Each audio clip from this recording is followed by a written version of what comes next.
আমি যখন দুনিয়া ছাড়িব, আমি যখন দুনিয়া ছাড়িব, তোমরা কেহ কান্দিও না, পাশেতে বসিয়া কোরআন পড়িও, শয়তানের ধোকায় যেন পড়িও না। কালেমা লা ইলাহা ইল্লাল্লাহ, কালেমা লা ইলাহা, কালেমা লা ইলাহা। আমি যখন মরিয়া যাব, তোমরা আমাকে ভুলিও না, পাশেতে বসিয়া কোরআন পড়িও, শয়তানের ধোকায় যেন পড়িও না। কালেমা লা ইলাহা ইল্লাল্লাহ, কালেমা লা ইলাহা।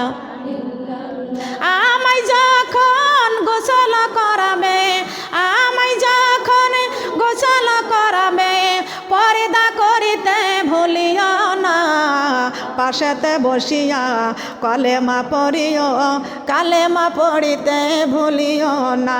কালেমা লা ইলাহা ইল্লাল্লাহ, কালেমা লা ইলাহা, কালেমা লা ইলাহা।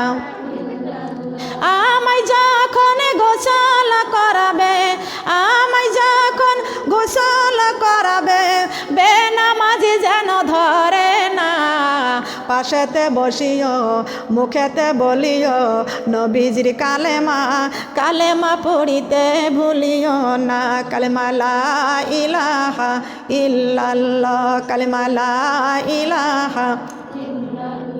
আমায় যখন কাফন পরাবে, আমায় যখন কাফন পরাবে, বেনামাজি যেন ধরে না, মুখেতে বলিও নবীজির কালেমা, কালেমা পড়িতে ভুলিও না। কালেমা লা ইলাহা ইল্লাল্লাহ, কালেমা লা ইলাহা, কালেমা লা ইলাহা। পাই যদি নবী গো আপনার দিদার, মতের যাতনা থাকিবে না আমার, দয়া যে করিয়া দিও গো দিদার, দয়া যে করিয়া, দয়া যে করিয়া দিও গো দিদার। ইয়া রাসূলুল্লাহ ইয়া হাবিবাল্লাহ, ইয়া রাসূলুল্লাহ। গোসল করাইয়া কাফন পরাইয়া, গোসল করাইয়া কাফন পরাইয়া, রাখিবে যখন কবরে শুয়াইয়া, থাকিও নবী আমার পাশে বসিয়া, থাকিও নবী আমার পাশে বসিয়া। ইয়া রাসূলুল্লাহ ইয়া হাবিবাল্লাহ, ইয়া রাসূলুল্লাহ, ইয়া রাসূলুল্লাহ। মুনকিরি নাকির আসিয়া সওয়াল করবে বসাইয়া, মুনকিরি নাকির আসিয়া সওয়াল করবেন বসাইয়া, দিও গো নবীজি পর্দা সরাইয়া, সালাম করব আপনার কদম ধরিয়া, সালাম করব আপনার কদম ধরিয়া। ইয়া রাসূলুল্লাহ ইয়া হাবিবাল্লাহ, ইয়া রাসূলুল্লাহ, ইয়া রাসূলুল্লাহ, সাল্লাল্লাহু আলা মুহাম্মদ সাল্লাল্লাহু আলাইহি ওয়াসাল্লাম। সোনার মা বোনরা কান লাগান খেয়াল করে শুনুন, এই যে জনাব দক্ষিণী মা, মা কষ্ট পাইছে, মার অন্তরে কষ্ট লেগে গেছে। আকলা মা অসুস্থ অবস্থায় যখন বিছনায় পড়ে আছে, কথা বলতে পারে না, আল্লাহর নবী মুহাম্মদুর রাসূলুল্লাহ সাল্লাল্লাহু আলাইহি ওয়াসাল্লাম সাহাবীদেরকে ডাক দেয়া বলতেছেন, আমার আকলা মা মুমূর্ষু ব্যক্তি হয়ে গেছে, তোমরা সবাই মিলে আকলা মার পাশে যাইয়া, ওর পাশে যা সবাই মিলে কালেমা পড়ো, আর তোমাদের কালেমা পড়ে পড়ে আমার আকলামা কালেমা পড়বে। তোমাদেরটা পড়া শুনে আমার আকলামার মনে হবে আর কালেমা পড়বে। আল্লাহ নবীর সাহাবীগণ এই আকলামার পাশে আসলেন, আকলামার পাশে বসে জোরে জোরে কালেমা পড়তেছেন, কিন্তু আকলামা যতবার কালেমা পড়তে যায়, কালেমা জবানে আসে না, কালেমাটা জবানে আসে না, জিহ্বায় পেঁচ লেগে যাচ্ছে, আকলামার জবানে কালেমা আসে না। নবীর সাহাবীরা নবীজির কাছে দৌড়ায় চলে গেছেন, ইয়া রাসূলুল্লাহ, ইয়া হাবিবাল্লাহ, আকলামার পাশে কালেমা পড়তেছি, কিন্তু আকলামা কালেমা জবানে আসতেছে না, পড়তে পারে না, জিহ্বায় পেছ লেগে যায়। আল্লাহর নবী চিন্তা করলেন, আকলামা মনে হয় মায়ের অন্তরে কষ্ট দিয়েছে, ব্যথা দিয়েছে, মার সঙ্গে মনে হয় কোনো অপরাধী করেছে, নাইতো তো আমার আকলামা, আমার সাহাবীর জবানে কালেমা কখনো বন্ধ হতে পারে না। আল্লাহর নবী চলে আসলো, আল্লাহর নবী কালেমা পড়াইলে তারপরও আকলামার জবানে কালেমা আসে না। আল্লাহ নবী চলে গেল আকলামার মায়ের কাছে। ও আকলামার মা, তুমি শোনো, তোমার আকলামা কি তোমাকে কোনো কষ্ট দিয়েছে, দুঃখ দিয়েছে? আকলামার মা চোখের পানি ছেড়ে কাঁদতেছে আর বলতেছে, ইয়া রাসূলুল্লাহ, ইয়া হাবিবাল্লাহ, আজ 3টা মাস এই ঘরের মধ্যে পড়ে আছি, এখান থেকে নড়তে পারে না, সরতে পারে না। কারণ কি হয়েছে? আমার আকলামা বিবির কথা মতো আমারে ধাক্কা দিয়ে ফেলে দিয়া মাজার কোটি থেকে ভেঙে দিয়েছে। আল্লাহর নবীর চোখের পানি ছেড়ে কান্দার বলে, ও আকলামার মা, তোমার আকলামা মৃত্যু সরজা, তোমার আকলামা এখন মারা যাবে, কিন্তু আকলামা যদি কালেমা না পড়ে মারা যায়, আকলামা সরাসরি জাহান্নামী হয়ে যাবে। আমি রাসূলের সাহাবী, কালেমা ছাড়া কখনো মরতে পারে না। ও আকলামার মা, আমি রাসূল বললাম, আকলামা তোমাকে যেই কষ্ট দিয়েছে না কেন, জলদি করে তাড়াতাড়ি আকলামাকে তুমি জীবনের মতো মাফ করে দাও। আকলামার মা ডাক দিয়ে বলতেছেন, আকলামা যখন আমারে ফেলে দিয়েছিল, বইয়ের কথা শুনে আমি কোনো অপরাধ করি নাই, অন্যায় করি নাই, বিবির কথা শুনে বিনা অপরাধে আমার মাজার কোটি থেকে ভেঙে দিয়েছে, আমি আকলামাকে মাফ করতে পারবো না। ইয়া রাসূলুল্লাহ, ইয়া হাবিবাল্লাহ, আমি আকলামার মাফ করতে পারবো না। আল্লাহর নবী এবার সব সাহাবীদেরকে ডাক দেয়া বলতেছেন, ও সাহাবীরা তোমরা শোনো, কাঠ জোগাড় করো। কি জোগাড় করতে বলছে? কাঠ জোগাড় করো, আর ওই কাঠের সঙ্গে আগুন ধরাইয়া দাও, আকলামার মার সামনে নিয়ে যাবা, আকলামার মায়ের সামনে নিয়ে যাবা। আকলামার মা যেখানে বসে আছে, আকলামার মার সামনে নিয়ে যাইয়া ওই কাঠ খড়িগুলো জোগাড় করো, তার উপরে পেট্রোল ঢেলে দাও, দিয়ে ওই কাঠের মধ্যে আগুন ধরাইয়া দাও। আল্লাহর নবী সাহাবীদেরকে সঙ্গে করে কাঠের মধ্যে যখন আগুন ধরাই দিল, আকলামাকে সাহাবীরা সেখানে ধরে ওই আগুনের কাছে নিয়ে যাচ্ছে। আকলামার মা ঘরের দরজা থেকে দেখতে পাইছে, ডাক দিয়ে বলতেছেন, ইয়া রাসূলুল্লাহ, ইয়া হাবিবাল্লাহ, ইয়া রাসূলুল্লাহ, ইয়া হাবিবাল্লাহ, আমার আকলামাকে আপনি কোথায় নিয়ে যাচ্ছেন, কোথায় নিয়ে যাচ্ছেন? আল্লাহর নবী ডাক দিয়ে বলতেছেন, ও আকলামার মা, আমার সাহাবী হইয়া আপনাকে মেরে, মাকে মেরে মাজার কোটি ভেঙে দিয়েছে, কষ্ট দিয়েছে। আজকে মায়ের বদদুয়া নিয়া কালেমা ছাড়া যদি মরিয়া যায়, আপনার সামনে আকলামাকে জিন্দা অবস্থায় আমি পুরাইয়া দিচ্ছি। আকলামার মা চোখের পানি ছেড়ে 2টি হাত বাড়িয়ে বলতেছেন, ইয়া রাসূলুল্লাহ, ইয়া হাবিবাল্লাহ, মার সামনে কোনোদিন সন্তান পুরানো, আগুনে পুরানো মা দেখতে পারে না। ইয়া রাসূলুল্লাহ, ইয়া হাবিবাল্লাহ, আমার সন্তানকে আপনি আগুনের মধ্যে পুরাইয়েন না, আগুনের মাঝে পুরাইয়েন না। ও আল্লাহর নবী, আমার সন্তানটাকে অত বড় আগুনের মধ্যে আপনি দিয়েন না। আল্লাহর নবী ডাক দিয়ে বলতেছেন, ও আকলামার মা, তুমি শুনে নাও, আপনার আকলামাকে দুনিয়ার আগুনে জ্বালানো দেখতে যদি আপনার কষ্ট হয়, আর আপনার আকলামা যদি কালেমা ছাড়া যদি মরিয়া যায়, জাহান্নামের আগুনে থাকবে, আপনি তখন কেমনে সহ্য করবেন? আকলামার মা চিল্লাইয়া কেঁদে উঠে বলতেছেন, ইয়া রাসূলুল্লাহ, ইয়া হাবিবাল্লাহ, আমার আকলামাকে দুনিয়ার আগুনে জ্বালানো যদি সহ্য না করতে পারি, আমার কলিজার টুকরা সন্তান জাহান্নামের আগুনে জ্বলতে পারে না। ও আল্লাহর নবী, আমি মা সারা জীবনের জন্য সব ব্যথা ভুলে যাইয়া আমার আকলামার আমি সব ব্যথা দুঃখ ভুলে যাওয়া মাফ করে দিলাম। বলেন সুবহানাল্লাহ। বিবির কান্দনে 2 দিন, বোনের কান্দনে কয়েক দিন, মায়ের কান্দনে জনম জনম ভুলবে না মা কোনো দিন। বিবির কান্দনে 2 দিন, বোনের কান্দনে কয়েক দিন, মায়ের কান্দনে জনম জনম ভুলবে না মা কোনো দিন। এমন দক্ষিণী মাকে কেউ ভুলিয়া যাইও না, মায়ের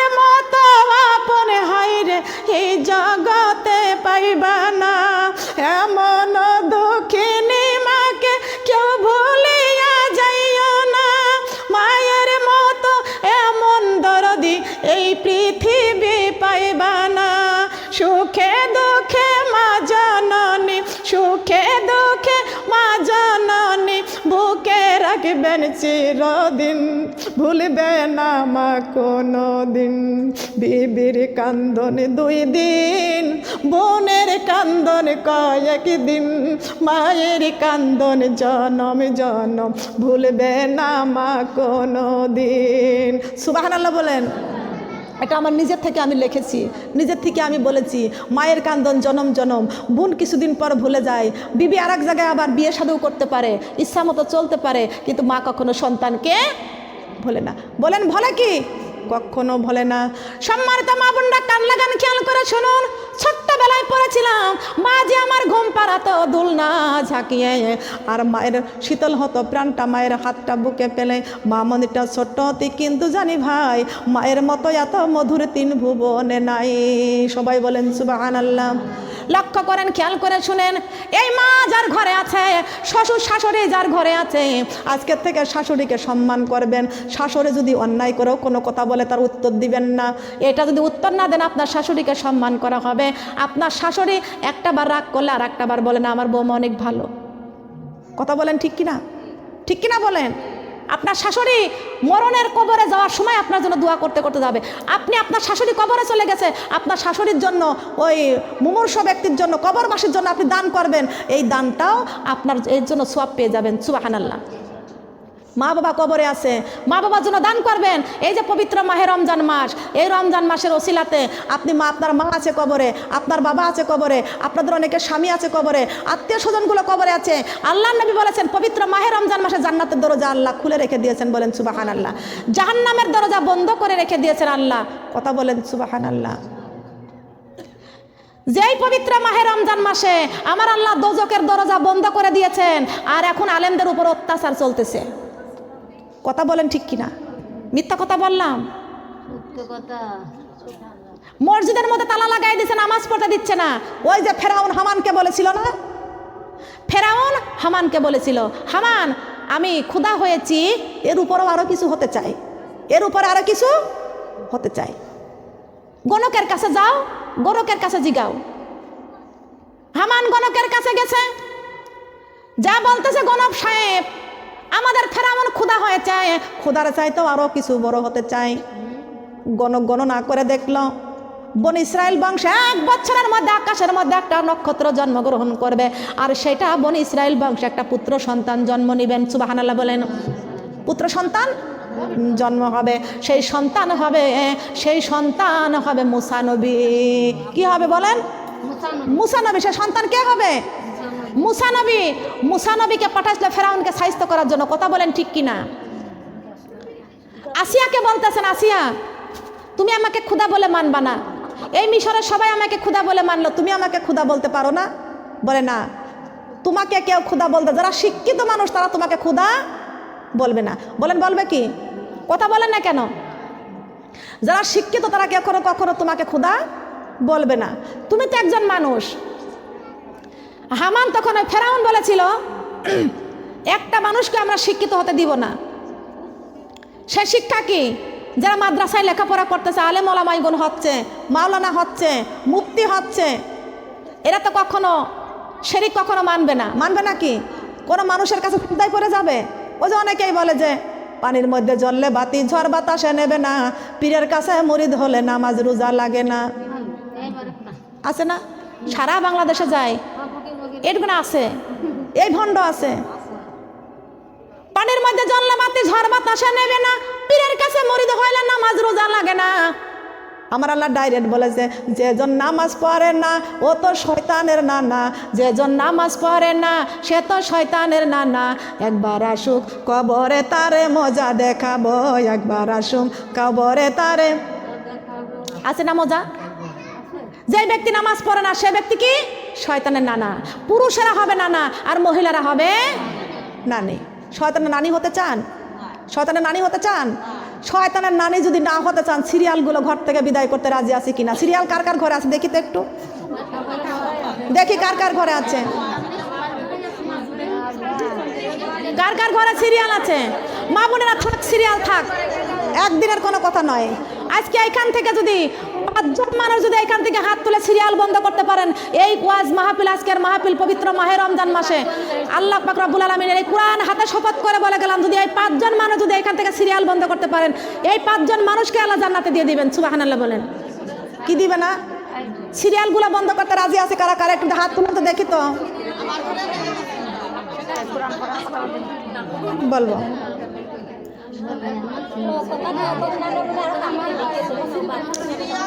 এইবার আমার মা বোন, আমি একটা ইসলামী সঙ্গীত গাছি, সবাই কান লাগায় শুনবেন। চুপ থাকেন, চুপ থাকেন। আমার মা বোনেরা, আপনারা কার আশায় করতেছেন?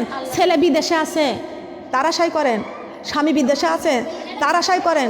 কবরে যাবেন, কারণ আশা নিয়ে কবরে যাইতে পারবে না, কোন নিয়ে আপনাকে কবরে যাওয়া লাগবে। কথা বলেন ঠিক না বেঠি? এই ব্যাপারে আমি একটা ইসলামী সঙ্গীত গাইতেছি, আপনারা একটু ভালো করে কান লাগায় শুনবেন, কেউ কথা বলবেন না। একটা কথার মধ্যে আমার ইসলামী সঙ্গীতটা, এটা যদি আপনার কলেজের মধ্যে রাখতে পারেন, যদি ভয় রাখতে পারেন, তাহলে আমি জানি এই কথাতে আল্লাহ আপনাদের হেদায়েত দান করবেন। সবাই বলেন আমিন। আপনারা একটু আমার সাথে একটু ধরবেন, বললে একটু মজা আছে। আছে কি আছে না? আছে না? কথা বলবেন না। কারে ভরসায় আসরে মন, কিসের করো আশা, এত সাধের বাড়ি একদিন ভেঙ্গে যাবে তোমার বাসা। ও তোমার গুণাদিন ফুরাইয়া যাবে, যৌবনে লাগবে ভাটি। ওই যে দেখো ডাকিতেছে তোমার কবরের মাটি। ওই যে দেখো ডাকিতেছে তোমার, ওই যে দেখো ডাকিতেছে তোমার কবরের মাটি। সন্ধ্যার আগে যেদিন ডুববে রে বেলা, এক পলকে ভেঙ্গে যাবে সেদিন রঙ্গেরই মেলা। কারে দিবা তুমি জোরে ধমক, কারে দিবা তুমি জোরে ধমক, কারে মাথায় ভাঙিবা লাঠি।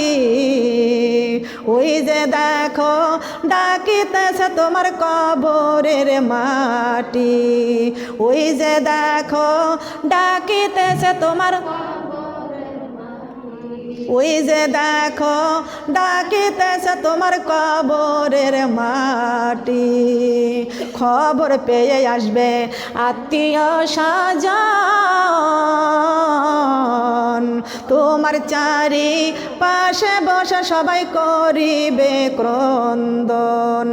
সাজাইবে তোমার মনের মতন, সাজাইবে তোমার মনের মতন, কি সুন্দরী পরিপাটি।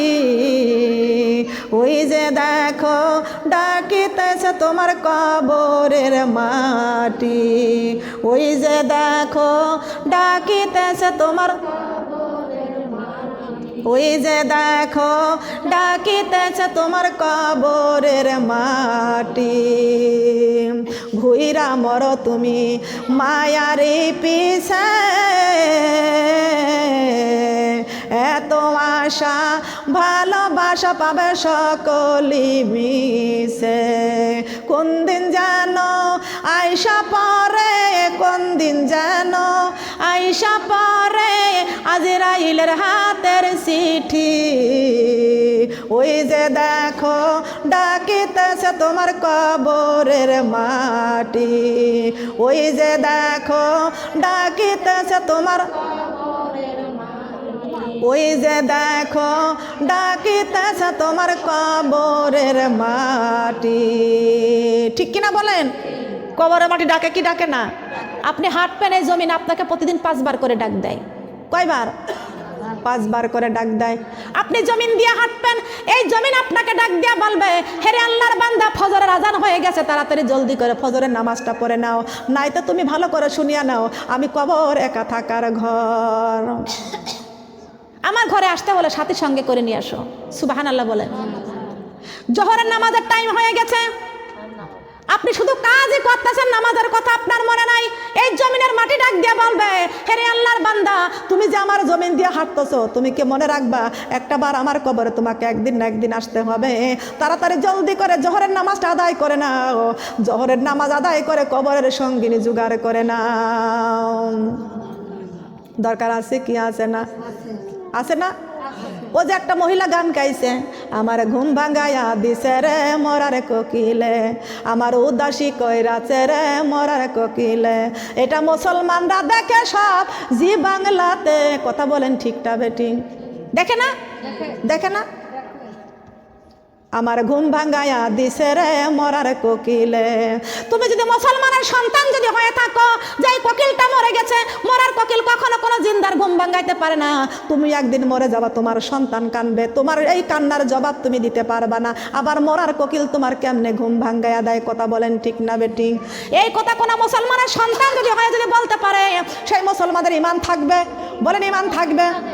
ইমান থাকবে? আমাদের বলতে হবে, আমার ঘুম ভাঙায়া দিছে রে ফজরের আজানে, আমার ঘুম ভাঙায়া দিছে রে ফজরের আজানে।